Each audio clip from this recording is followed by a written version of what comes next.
It happened on an ordinary Tuesday. Hannah wasn't dressed for good news. Her phone battery was almost dead.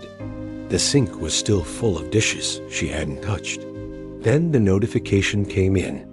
She stared at the screen, longer than she should have, like her eyes didn't trust what they were seeing. Because after months of praying the same prayer, something finally moved. And the strange part? It wasn't the miracle she had been begging for. It was the kind that quietly changes everything. Let me take you back to the night Hannah almost stopped praying. Hannah lived in a quiet town where people waved politely and kept walking. To most people, Hannah was fine. Her close friend Miriam called her dependable. Her coworker James once said, "You always seem to have it together." Hannah smiled when she heard things like that, but she had learned something the hard way. You can look stable and still feel like you be running out of strength. Every morning, before the sun fully rose, Hannah stood by her kitchen window with a cup of tea she barely tasted. She whispered prayers the way people whisper secrets, soft, careful, almost unsure. "God, please, just make a way."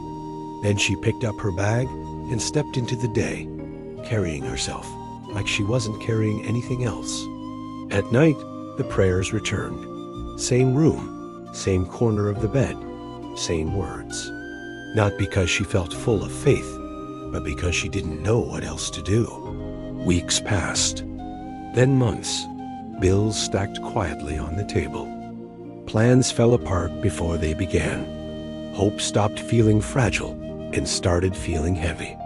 One evening, Hannah came home later than usual. She didn't turn on the lights. She sat on the edge of her bed, staring at the floor, and for the first time in a long while, she didn't pray. Not out of anger, out of exhaustion.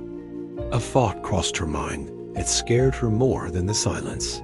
"I still believe in God. I just don't know if I can keep hoping." Her chest tightened. That was the moment she felt closest to giving up, not on God, but on expecting anything to change.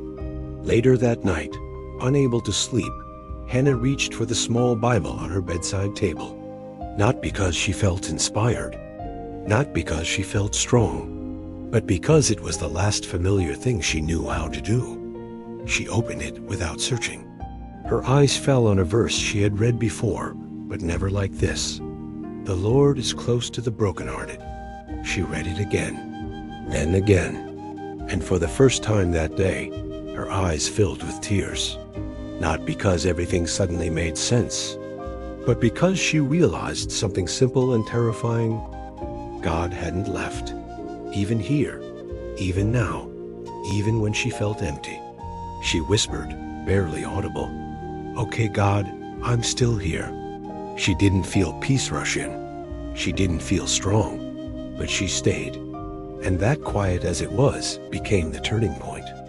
The next morning didn't arrive with signs or answers. Hannah woke up the same way she had for months, tired, quiet, unsure. She went through her routine on autopilot. She brushed her teeth. She pulled on clothes that felt familiar. She checked her phone without expecting anything. There was nothing new.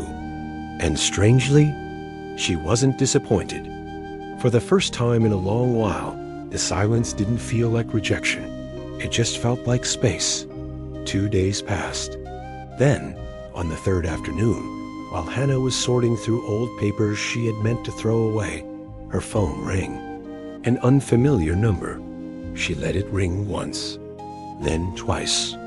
Something in her, maybe habit, maybe that quiet, "I'm still here," conviction from the night before made her answer. "Hello?" A calm voice came through the line. "Hi, is this Hannah?" "Yes. My name is Daniel. I'm calling from a local community office. Your name came up on a volunteer list from last year." Hannah frowned, trying to remember. "Oh, okay." Daniel continued, almost apologetically. "We're starting a small outreach project. Nothing big, just coordination. Organizing schedules, helping people connect. Someone mentioned you might be reliable." Reliable. The word landed softly, but it stayed. He hesitated before adding, There's also a stipend involved. It's part-time, but it's steady. We were hoping you could start this week." Hannah didn't respond right away. Not because she didn't understand, but because her chest felt tight again, this time for a different reason. Steady work she could handle. Money that didn't require begging. A door she hadn't forced open. Yes, she finally said, her voice shaking slightly. "I can do that." After the call ended, Hannah sat down slowly, phone still in her hand. She didn't cry. She laughed quietly, like she was afraid to break the moment, because it wasn't the future she had imagined in her prayers, but it was provision. That evening, her friend Miriam stopped by. She found Hannah at the table, papers spread out in front of her, not bills this time, but schedules and notes for the new project. Miriam blinked. "Okay," she said, smiling slowly. Something changed. Hannah looked up, a little unsure of how to explain it. "I think God answered me," she said. "Just not the way I was demanding." Miriam laughed softly. "That sounds like him." Hannah nodded. That night, when Hannah knelt beside her bed, her prayer was different. Shorter, quieter. "Thank you." Not because everything was solved, but because now she could see it. The waiting hadn't been empty. It had been shaping her, preparing her, teaching her how to receive what came next without fear. Hannah didn't suddenly become fearless.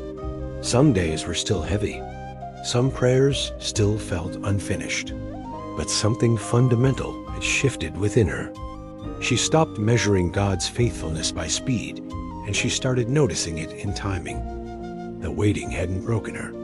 It had taught her how to stay, how to keep her heart open, even when answers didn't arrive on her schedule. And that small miracle steady work, quiet provision, breathing room, wasn't the end of her story. It was proof. Proof that God often moves long before we recognize the change. Proof that silence doesn't mean absence. Proof that waiting is not wasted. If you're listening to this and you feel tired of hoping, tired of praying the same words, tired of being strong, this part is for you. You are not behind. You are not forgotten. And your prayers are not falling into nothingness. We often look for the earthquake, the flash of lightning, the big, dramatic intervention. But sometimes the miracle isn't sudden. Sometimes it's quiet. Sometimes it looks ordinary at first: a phone call, an unexpected email, a moment of clarity while doing the dishes. But it carries exactly what you need for the next step. It may not solve the whole mountain, but it gives you the next foothold. It may not fill the whole bank account, but it covers the next bill. It may not provide total clarity, but it gives you the next piece of peace. Trust the small movements. Trust the quiet provision. Trust the fact that even when it feels like the canvas is empty, the master artist is still working on your masterpiece. Your season of waiting is a season of preparation, not punishment. Stay in the space. Keep showing up. Keep answering the calls. Keep your heart open to the quiet, reliable answers that arrive, not when you demand them, but exactly when you need them. If this story stayed with you, if it felt uncomfortably familiar, or if it gave you that quiet sense of hope that Hannah finally found, you are so welcome here. Subscribe to Faith Tales TV for more stories of faith, waiting, and quiet strength.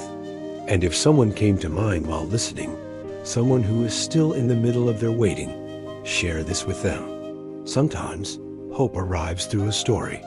Thank you for listening.